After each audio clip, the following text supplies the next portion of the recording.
All right, maxing. It's one of the most important things you're ever gonna learn is how to do a 1 rep max properly. So with this program, we max just about every week.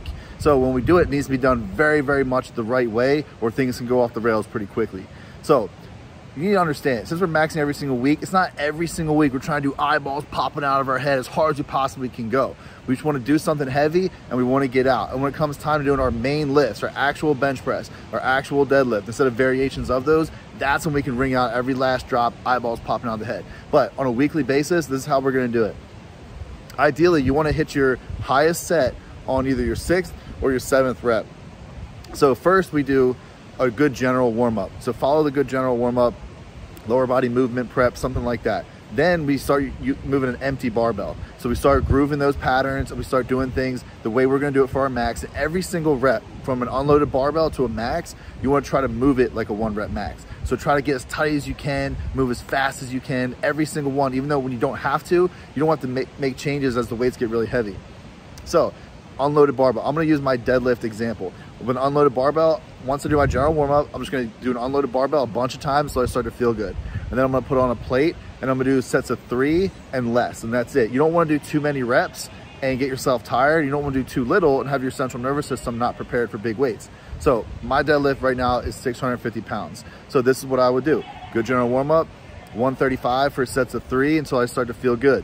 And then I'll throw in 225, set 2 for 2 reps, 315, set 3 for 2 reps, 405 for a single, 495 for a single, 585 for a single, 650 for a PR. That's 7 total reps, 7 total sets, right?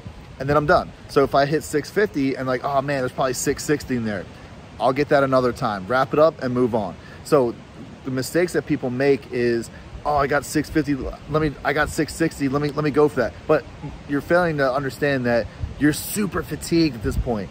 So just hop in, get that heavy lift and hop out, because we still have a whole workout to do, right? Again, there's gonna be a point in time where we do really wanna ring that out, but as we max every single week, we're gonna start to dial in where our strengths are. So when we actually do a real deadlift, I'm gonna know that I should probably jump right to 660 instead of 650. Make sense? Also, if you have already done this lift before, you wanna just shoot for a 5-pound PR. So if you smash a 5-pound PR, then go on and do it again. But if you hit a 5-pound PR and then you're like, oh, probably another 5 or 10 pounds, whatever, just move on. But there's no need to ever hit the same numbers twice. So again, I would never do a 650 deadlift. I'm always gonna attempt 655, because why? Why would I do 650? I've already done that. And that's gonna fatigue me like crazy to do the 650 and then try to go to 655, it's not gonna work. So get in, get out, hit every single lift like it's a 1 rep max. Unloaded bar all the way up to your max, and then just be done. So rest periods. Again, 135, I'm gonna hit that real quick. I'm just gonna throw on a plate, 225. I'm gonna hit that as soon as I put it on there. I'm gonna throw another plate, 315. I'm gonna hit that as soon as I put that on there. 405, maybe I'll rest 30 seconds, and then I'll hit that for a single. Then I'm gonna start to slow it down.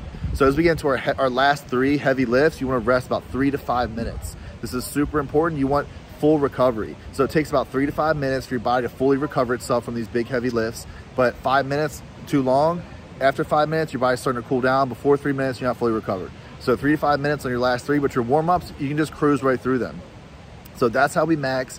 Go heavy, go hard, but there's no need to be back-breaking maxes here, right? There's gonna be a time and a place for that, and on a weekly basis, that's just not it. So very important, very, very important. Listen up, very important. You hear me? Very important. Alert, alert, very important. Don't push through form breakdown. So if I'm doing, let's say 585 and my back starts to round or my knee starts to buckle, or that's it, I'm not gonna go up. I'm not gonna go up anymore, even though, well, I can do more, but today you can't, okay?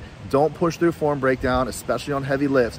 That's how you get hurt. So we're just taking our max for that day, and hopefully it's 5 pounds more than what you did before, but that's not always gonna be the case. Don't push through form breakdown. Go as hard as you can until things start to break down, then cut it off and move on. We still have a hard workout to go. Watch this video, learn it. It's very, very important that we max the right way. Red 5 out, baby. Let's do this.